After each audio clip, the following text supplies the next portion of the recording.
un buen sistema de información para poder evaluar paso a paso cuáles son las decisiones que va a tomar la empresa. Para explayarse un poco más el tema, yo les presento a Lucas Bustos, que es analista de gestión contable y financiera, pero no solamente es analista en gestión contable y financiera, sino que se fue preparando y capacitando, se recibió de contador, ha crecido en su carrera en el Consejo de Ciencias Económicas, empezando como administrativo y ahora estando adscrito a la gerencia, y aparte tiene su estudio profesional donde desarrolla distintas tareas en el ámbito financiero, económico e impositivo. Lucas. Bueno, primero vamos a acercar el micrófono. Ahí estamos bien, Gonzalo. Bien, bueno. Bueno, gracias por la introducción, Mónica. Cuando me invitaron a participar, obviamente no lo dudé. Si hay alumnos acá, alumnos de Mónica, van a entender el día de mañana que decirle no a Mónica es un crimen. Así que, bueno, enos aquí. Yo voy a, de alguna manera, desarrollar un poquito la charla, haciendo primero un análisis un poquito teórico, medio pesado, y luego vamos a compartir un poquito la vivencia mía en el consejo y también alguna experiencia con algún que otro cliente que me ha tocado lidiar en materia de mejorarle o de evaluarle el sistema de información contable que obviamente opera. Yo voy a ir pasando mis hojas porque también son mis apuntes, así no voy girando la cabeza a la izquierda. Arrancamos por un sistema. Un sistema es un conjunto de componentes interrelacionados que interactúan entre sí con un objetivo determinado. Básicamente es un concepto bastante lato, ¿no? Medio secante. Pero básicamente es amplio porque se aplica a infinidad de situaciones. Hay numerosos ejemplos de sistemas, desde sistema solar, sistema nervioso, sistema digestivo, sistema de freno en un auto. Bueno, son todos conceptos que están de alguna manera relacionados a lo que es un sistema. Nosotros arrancamos de eso para adentrarnos un poquito en qué es el sistema de información. Bueno, ahí vemos un gráfico preparado sobre qué es el sistema, ¿no? Cuáles son sus componentes. Y tenemos obviamente un contexto en el que el sistema interactúa, los límites del sistema que lo separan obviamente del contexto, las entradas, los procesos que tiene el sistema implícitos y las salidas que produce este sistema, ¿no? Obviamente que esas salidas luego se transforman en retroalimentación si son controladas adecuadamente. Le dije que esta parte iba a ser un poquito pesada porque hago una introducción, ¿no? Bueno, el sistema de información. Ahí está bastante escueto, ¿no? Lo que es un sistema de información. Hay mucha bibliografía sobre qué es un sistema de información, pero cumple con todos los componentes que recién mencionábamos, ¿no? Que interactúa en un entorno, que tiene límites, obviamente una frontera que separa al entorno en el que interactúa y del que recibe influencia y también obviamente influencia recíprocamente. Pero básicamente lo que tenemos que saber es que un sistema de información recibe datos y los transforma en información. Un número en una planilla es un dato. Ahora, si ese número está fijado en un asiento contable, nos puede estar brindando algún tipo de información que va a ser útil el día de mañana para tomar una decisión correcta.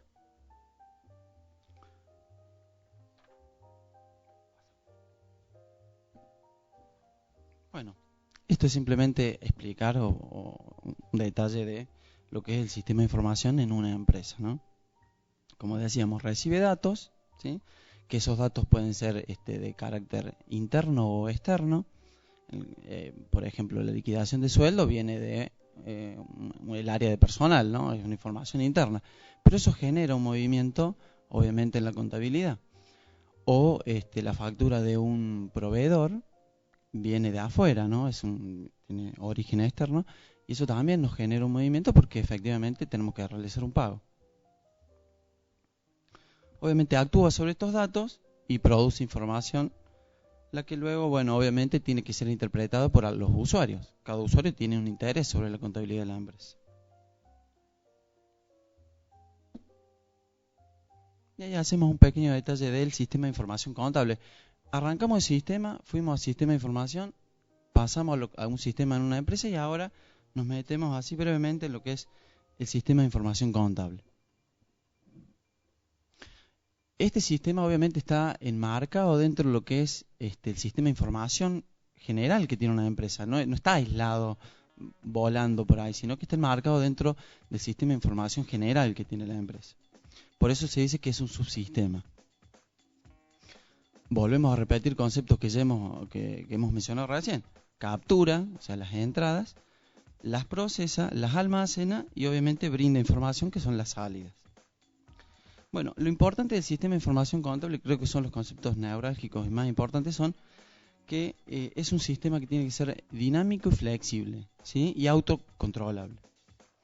En el caso de dinámico y flexible porque, y máxima en un contexto como el nuestro, en nuestro país, las reglas de juego cambian todos los días.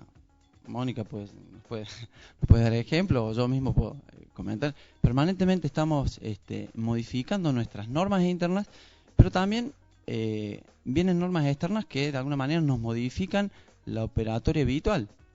Si AFIP de golpe nos emite una RG y nos obliga al momento de presentar las declaraciones juradas anuales de nuestros clientes, y nos obliga a presentar en formato PDF la memoria anual y los estados contables, nos genera un procedimiento que antes no teníamos. ¿Se entiende? Tenemos que adecuar nuestro sistema de información contable para que una de las salidas también sea la posibilidad de exportar información sobre la memoria, información sobre los estados contables y también sobre el informe del auditor. Bueno, es autocontrolable porque la retroalimentación, o sea, las salidas, los registros contables, lo que generan es, para un director, para un gerente, para un auditor o para cualquier usuario de la información o quien tenga a cargo algún tipo de decisión, la posibilidad de modificar, ¿sí? Si hay algún tipo de vicio en la información, ya sea procesada o en la entrada, con la salida es fácil determinar algún tipo de desvío y obviamente proceder a la modificación. ¿Se va entendiendo? Estamos en la parte de media dura, media fea, pero se entiende, ¿no?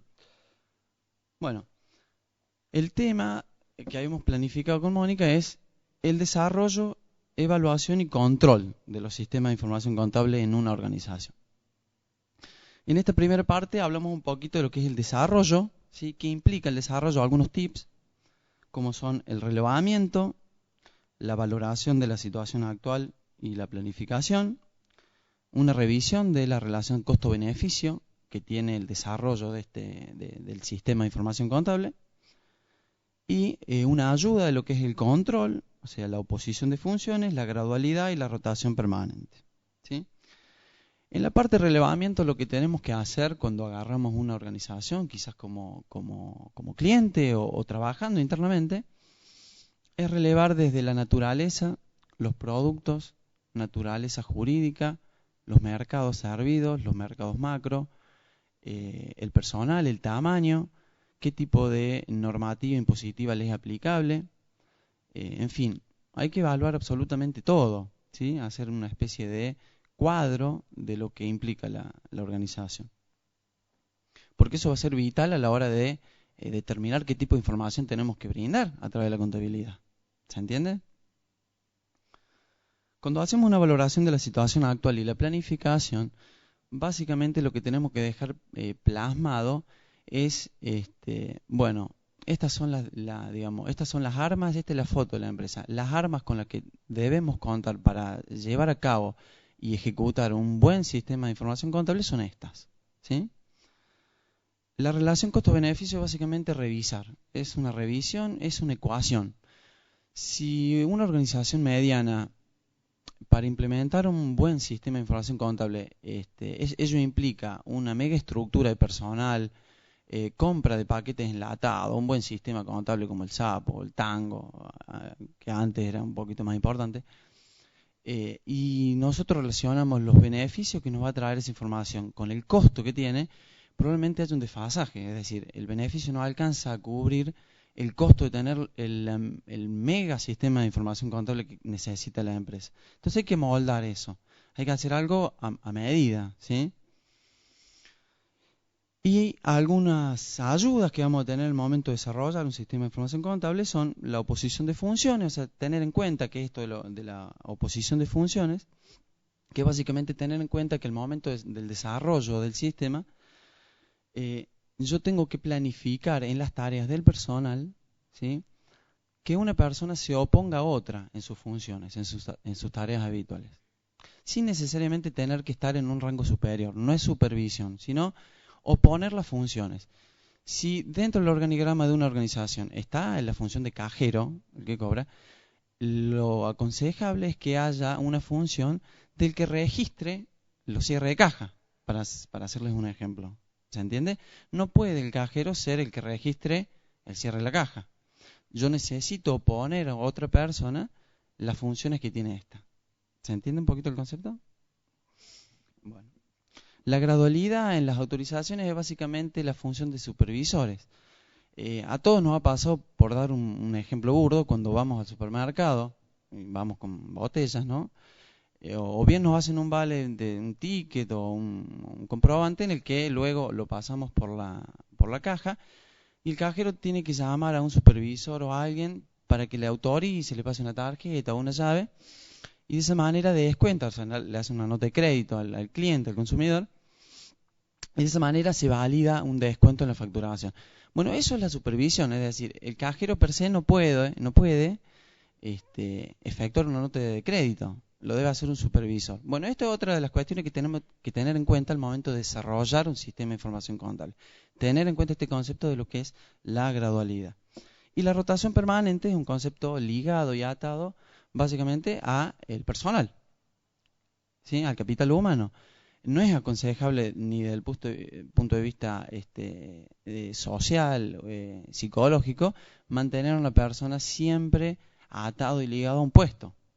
No solo por el riesgo de connivencia que pueda haber entre esa persona, por ejemplo, el que trabaja en proveedores. Si hace 5 o 10 años que está trabajando en el puesto de proveedores, puede existir un riesgo agravado de que esa persona tenga una especie de connivencia con algún proveedor. Pero eso es muy comprobable y es muy habitual que pase. Entonces, es muy aconsejable en las organizaciones siempre tener en cuenta este tipo de tips al momento del desarrollo de un sistema de información contable.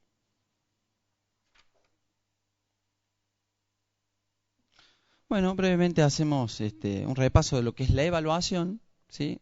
Los que hemos sido alumnos sabemos cuando nos evalúan. La evaluación es básicamente un diagnóstico, ¿sí? Lo que se diagnostica en esta etapa es si lo que se ha planificado, es decir, en la parte del desarrollo del sistema de información contable, se ha pensado o de alguna manera se ha logrado, ¿sí?, plasmar un sistema acorde a las necesidades de la organización. Y algunos tips, por ejemplo, es la revisión de la relación costo-beneficio, si ésta se cumple o no. ¿Por qué? Porque si cuando nosotros estamos haciendo la evaluación, detectamos que hay que hacer ajustes porque en cierto sector no se está contemplando alguna situación en particular, por ejemplo, no se está asignando correctamente al centro de costos, bueno, hay que hacer ajustes. Esos ajustes implican costos o reducción de ingresos o no, lo contrario. Bueno, nuevamente tenemos que revisar si el sistema que vamos a tener implementado se ajusta y no modifica, no varía esta ecuación que habíamos hecho en el tema de relación costo-beneficio. Tengo un ejemplo simple, ¿no?, de lo que es un diagnóstico, por ejemplo, en el caso del pago a un proveedor, ¿sí? La entrada es la facturación, remito, documentación anexa, todo debidamente autorizado, ¿sí?, con la firma de los responsables tanto del depósito como el encargado de compra y contratación, etcétera, etcétera.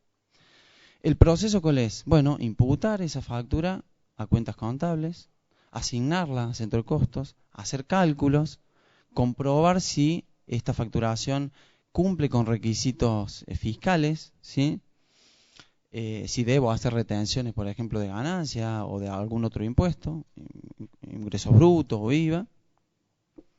Y luego, obviamente, tengo una salida. Esa salida no solamente es el cheque firmado, sino es un reporte que puede salir a la gerencia respecto a cuáles son los pagos, cuántos pagos se le está haciendo a tal proveedor, se cumplen las normas de la empresa en cuanto a los pagos. Bueno, todas esas preguntas se hacen en esta etapa que es la evaluación. Luego ya sí pasamos a lo que es el control, la tercera etapa, ¿sí?, de la implementación. Y básicamente el concepto acá más importante es qué tipo de confianza me brinda el sistema que ya tenemos implementado. Pero no solamente confianza en el sistema, confianza en la organización, confianza en la ética de la gerencia, confianza en las personas, el concepto de confianza hasta de los proveedores, ¿sí? Obviamente ahí necesitamos, y ya lo voy a pasar en la filmina que viene, simplemente para hacer un paneo nomás, un escaneo, un apoyo, una intervención permanente de lo que es el sistema de control interno instalado en la organización, ¿sí? El sistema de control interno vive adentro de la organización, permanentemente está interactuando, revisando las normativas, los procedimientos, es un servicio a la dirección. Lo que básicamente me quiere venir a decir el sistema de control interno es que las normas que de alguna manera la dirección ha establecido, no solo en materia contable, sino también en procedimientos, se están cumpliendo, ¿sí? Y esta es básicamente una distinción para que nos quede claro que el control no es una auditoría, ¿sí?, que tiene muchas diferencias con la auditoría, que si bien son dos procesos que se nutren entre sí, tiene diferencias de naturaleza. Por ejemplo, la auditoría la tiene que hacer una persona externa a la organización, ¿sí? En el caso de la auditoría operativa, la auditoría interna la puede hacer una persona, digamos, personal, contratado, pero que está ajeno a la gerencia, al departamento o al área que está controlando o que está auditando. No les voy a hacer una introducción para ir un poquito más a mi caso, a lo que tuve que realizar con la tesis, y que obviamente Mónica me quería mochar, pero bueno, después me lo probó. En esta filmina simplemente les muestro cuáles son los elementos digamos, del control de un sistema. Es muy simple, esto lo van a ver cuando vean auditoría operativa, tengo entendido, los alumnos. Y básicamente los elementos del control son 4, que es un sistema operante que tiene una característica, tiene que ser controlada. Un sensor, que es digamos, un artefacto o un grupo que mide. El grupo de control, que es el que analiza y detecta diferencias respecto a lo planeado con lo que efectivamente se ha medido. Y el grupo activante, que es de alguna manera el que indica y establece si hay que hacer correcciones o no, ¿sí? Tenía un ejemplo, pero lo vamos a pasar de largo, así vamos a mi caso, el caso del consejo, ¿no? Bueno, estos son los tips, y con esto voy a cerrar la parte fea de la disertación. Bueno, estos tips son básicamente, bueno, salieron en el diario Comercio y Justicia, son los que creemos de alguna manera que son 5 cuestiones muy importantes de tener en cuenta para mejorar un sistema de información que ya está instalado. Uno es la capacitación del personal y profesionalización de las tareas, ¿sí? Es la parte más importante, ¿no?, de la empresa, del capital humano. Tener personal capacitado nos va a permitir tener mejores controles, más confianza en la información, y bueno, con eso obviamente todos los riesgos se reducen, riesgo a fraude, riesgo a información incorrecta. Los controles cruzados por oposición de funciones, que lo vimos, las rotaciones permanentes del personal, que también lo citamos, un adecuado sistema de procesamiento de datos, ¿sí?, que es aceitar un poco cuáles son los procesos internos del sistema, y la participación imprescindible de las auditorías internas y auditorías operativas, que recién lo comentaba. Bueno, vamos a pasar a la parte de mi experiencia.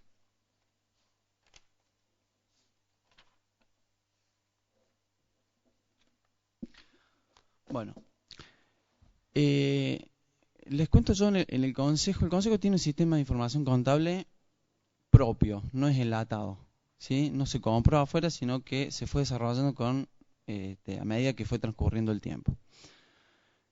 Cuando me planteé la tesis, observaba que la contabilidad si bien todos sabemos que la contabilidad se basa en hechos pasados, no podemos hacer futurología con la contabilidad. Nosotros tomamos hechos que ya acontecieron y en base a eso tomamos decisiones para el futuro.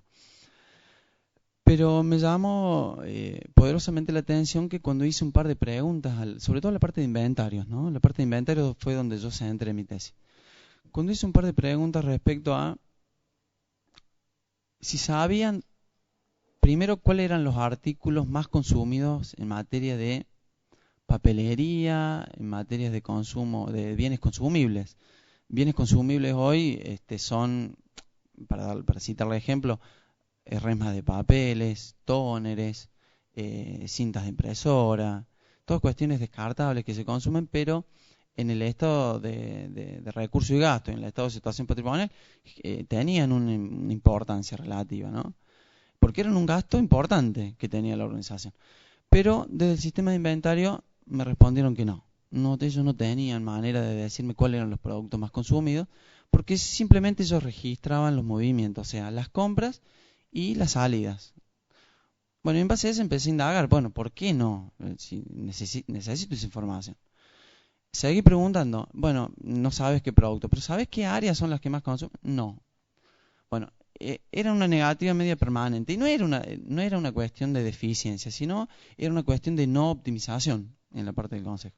Entonces, en base a eso, planteé a Mónica lo probó, avanzamos en ese sentido. ¿Dónde comencé? Comencé básicamente en armar un buen sistema anexo a la contabilidad de registración de consumos y de ingresos en el sistema de inventario. Y luego anexamos lo que es la asignación de centro de costos. No sé si todos saben más o menos lo que es la asignación de centro de costos, pero si bien está relacionado con la contabilidad, no hace a la contabilidad financiera, sino que hace a la contabilidad de gestión o gerencial, ¿sí? Porque es algo que le importa a la dirección. Bueno, y en base a eso comenzamos a detectar de que de alguna manera el gasto estaba bien imputado, pero estaba mal asignado, ¿sí? Son dos cosas que parece que van en contramano, pero en realidad no. Está mal asignado porque no nos respondía a la pregunta ¿a dónde se están asignando estos costos? ¿Qué área está consumiendo? ¿Dónde puedo ajustar la tuerca yo? ¿Sí? ¿Se entiende? Bueno, cuando desarrollamos este sistema, comenzamos obviamente, delineamos hicimos un relevamiento de cuáles eran todos los bienes consumibles, que eran más de 500, créanme. El Consejo es una organización de más de 100 empleados y algún que otro pasante y asesor contratado. Por lo que, bueno, relevamos más de 500 productos, ¿sí? Desde resmas, sobres. Ustedes no saben la cantidad de dinero que se gasta en esa cuestión. Pareciera un hecho menor, pero era un gastito importante. Cuando relevamos los productos, luego los volcamos las compras. Lo primero que hicimos fue volcar las compras y definimos un nivel de stock apropiado. En base a eso, empezamos a registrar todo tipo de salidas, ¿sí? Y la salida obviamente le asignamos un centro de costo. Si el pedido era para la gerencia administrativa, se asignaba a la gerencia administrativa, al margen de que el costo estaba bien contabilizado. Luego de ello, detectamos, obviamente es un nivel de seguridad mínimo, un estándar, es decir, cuando llegara a un mínimo de stock, se procedía obviamente a la compra y aprovechamos la volteada también para meter más control en lo que es la supervisión, es decir, que todo comprobante de salida estuviera firmado, todo comprobante de entrada estuviera firmado, obviamente por las personas responsables. También oponiendo las funciones, es decir, cuando ingresaba un pedido de 3.000 resmas a 4, que no estuviera firmado el remito por el encargado de depósito solamente, sino que también estuviera firmado por el encargado de compras, por citar un ejemplo. Bueno, y luego de ello, bueno, determinamos si un centro de costos apropiado, generamos más de 36 centros de costos, que eran las áreas en las que se divide el consejo, desde gerencia hacia departamentos y delegaciones, y obviamente le ayudamos a la organización a ajustar las tuercas, sobre todo en áreas que estaban bastante descontroladas con el consumo, ¿sí? Bueno, a su vez, otros de los me trabé, me quiero ir, diría Lorenzo. Otra de las ventajas que le permitimos a la organización fue que en el mismo asiento contable, ¿sí?, asignamos al centro de costo y en base a ello generamos un reporte de consumo diario, semanal y mensual, ¿sí?, lo que nos permitía de alguna manera determinar si había algún mes o algún periodo estacional del año donde los consumos eran más elevados que en otro. Por ejemplo, en enero, donde la actividad de la empresa era bastante baja, bajaban todos los consumos. No se consumían toner, no se consumía papel, no se consumían sobres, no se consumía artículos de librería, etcétera, etcétera. Bueno, la experiencia fue bastante buena porque quedó implementado como un estándar y un requisito para el departamento de contabilidad y bueno, y creemos de alguna manera haber ayudado al consejo a ordenar esta cuestión. Obviamente después es muy difícil cuantificar si el consejo tuvo menos costos, ¿sí?, en cuanto a este aspecto, pero sí le ayudamos a saber dónde están los costos, ¿sí? Bueno, básicamente esa fue mi experiencia en base a la tesis. La tesis se encuentra aquí en el consejo, acá en la biblioteca de IES. La pueden revisar. Si tienen algún tipo de preguntas, ampliamos. Estamos a disposición.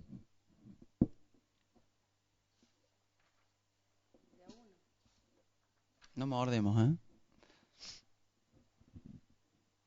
Las manos, levante las manos.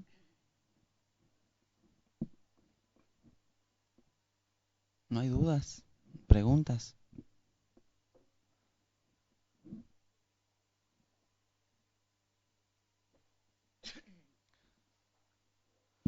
Bueno, Mónica, no sé si... ahí se animó uno y ahí ya empieza. Quería saber si, como vos decías con respecto al costo, si de alguna manera se pudo cuantificar ese ahorro o solamente fue una asignación en varios de los sectores, como vos decías, de estos productos, de resma y demás. Mira, lo que permitió, por ejemplo, ahora lo estoy recordando, fue que al determinar un nivel mínimo y un nivel máximo de stock, lo que le permitía este sistema anexo al sistema de información contable era la posibilidad de saber cuánto iba a ser el consumo futuro si todo se manejaba en los estándares de consumo que se venían manejando, ¿no? Y le permitía de alguna manera negociar mejores precios por mayores cantidades con los proveedores, ¿sí? El ahorro está implícito en eso, ¿sí?, en la posibilidad de, conociendo cuánto se está consumiendo, saber cuánto voy a consumir y en base a eso también no comprar por comprar, sino comprar una cantidad que de alguna manera me garantizara un funcionamiento normal por un X determinado de tiempo, periodo de tiempo, y en base a eso también obviamente generar un ahorro que si bien no está explícitamente en los estados financieros, está cuantificado en cuanto a un menor costo de la compra. No sé si alcancé a responder. Sí, perfecto. Tenés la posibilidad de planificar la compra, buscar distintos proveedores que te coticen la compra y ahí encontrar ahí el menor costo. Claro, buscar O sea, varios presupuestos. Estando organizado en relación a punto de equilibrio, punto mínimo de compra, que te diga, necesitamos para los próximos meses X cantidad de resmas, de lo que sea, tenés la posibilidad de planificar tu compra. Y al planificar tu compra, vos podés negociar mejor con los proveedores. Claro, y ahí se ve el ahorro, digamos. Y ahí se ven ahorros. Un poco menos en el consejo, en una empresa comercial. Por ejemplo, en el rubro de supermercado, yo estoy O en el rubro en que en estás Sodimac, vos. Claro, en el rubro que estás vos es muy importante muy tener el amplio. punto de equilibrio y lo tiene que tener. Exactamente. Y es muy importante los centros de costo. Y la contabilidad por sector o por departamento, que es lo que te posibilita los sistemas de información contables de hoy, no los de hace 20 años, pues no podías hacer esto hace 20 años. Claro. Bien. Muchas gracias.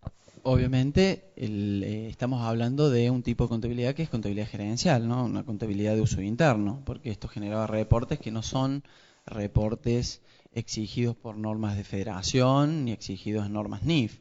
Son reportes gerenciales para que se tomen decisiones de manera interna. No modifica los esquemas, ni los parámetros, ni el formato exigido para los estados de situación financiera que exige Federación.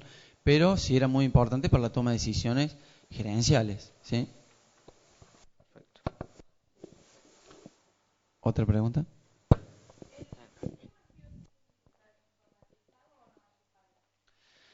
Y en realidad hoy en día la informática ha venido a subsanar muchísimos inconvenientes de llevar registros manuales, ¿sí?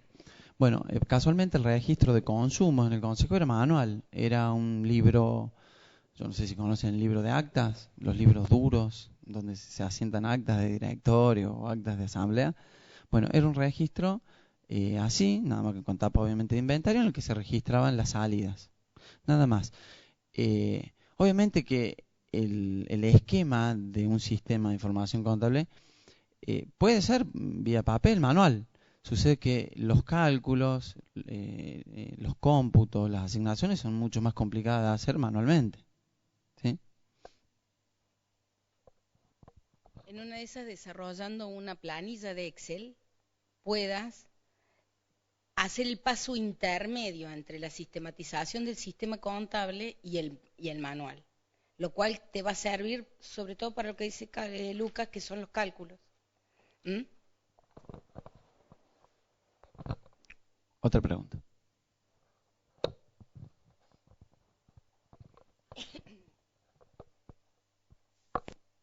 Hola. Quiero que me sugiera, bueno, no sé si, sí, a la hora de implementar un sistema de control, o sea, para llevar un inventario, que en mi caso tenemos más de 3.000 artículos y no hay forma de usar un Excel, no hay forma de hacerlo manual, la salida de mercadería es constante, como el ingreso también, tenemos muchos proveedores y bueno, por una cuestión de no hacerlo de arranque, hoy en día yo me veo en la necesidad de llevar el control del inventario del stock para arrancar, más allá de un enlatado, bueno, no sé qué es lo más aconsejable. Mira, lo que dijiste fue el primer escollo que tuve que saltear al momento de implementarlo en el consejo fue meter la piedra basal, ¿no? ¿Cómo arrancamos con esto que estaba totalmente no sistematizado? Nosotros tenemos la suerte del consejo de tener un departamento de recursos informáticos, con lo que el desarrollo informático es mucho más simple porque te sentas y frente a frente lo va desarrollando. Pero los primeros pasos fueron obviamente el relevamiento de cuáles son los productos, eso es lo fundamental. Luego sí establecer en base a un periodo de tiempo cuál es el consumo habitual, ¿sí? Y tenerlo parametrizado al consumo habitual de X, de todos los productos en realidad. Establecer en base a ciertos cálculos, y hay herramientas en cuanto al nivel de existencias para que te determinen cuánto es el lote óptimo de compra, cuánto es el nivel de reserva mínimo, cuánto es el nivel máximo. Obviamente tuvimos que determinar, hicimos cálculos de cuáles eran los costos de almacenamiento y los costos de pedir. Alguno quizás ya haya conocido estos conceptos, pero para una orden de compra hay costos asociados, ¿sí? Desde asignar una parte del sueldo del personal que trabaja en compras, de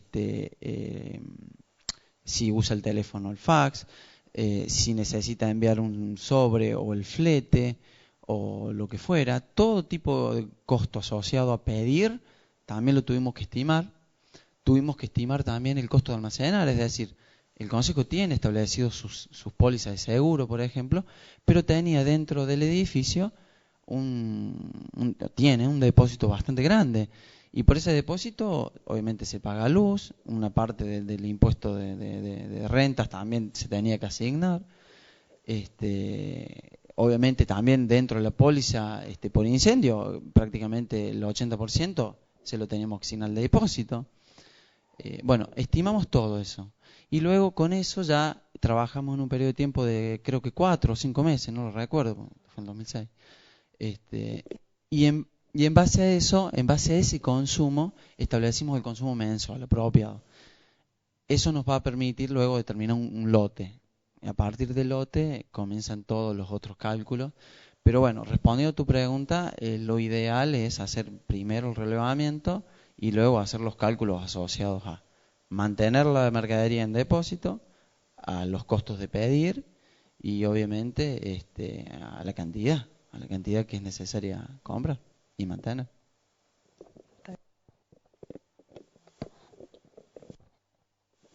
¿Otra pregunta?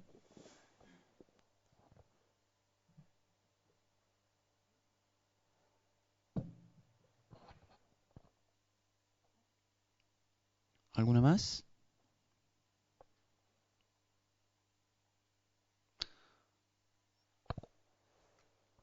Bueno, desde la Dirección de la Carrera de Gestión Contable y desde el Departamento de Relaciones Institucionales del IES le damos muchas gracias por haber venido y bueno, y quedamos abiertos a cualquier consulta que puedan tener. Mi mail es mfranzoni@ies21.edu.ar y lo pongo a disposición para cualquier consulta que podamos evacuar desde el Departamento de Gestión Contable y Financiera. Bueno, gracias.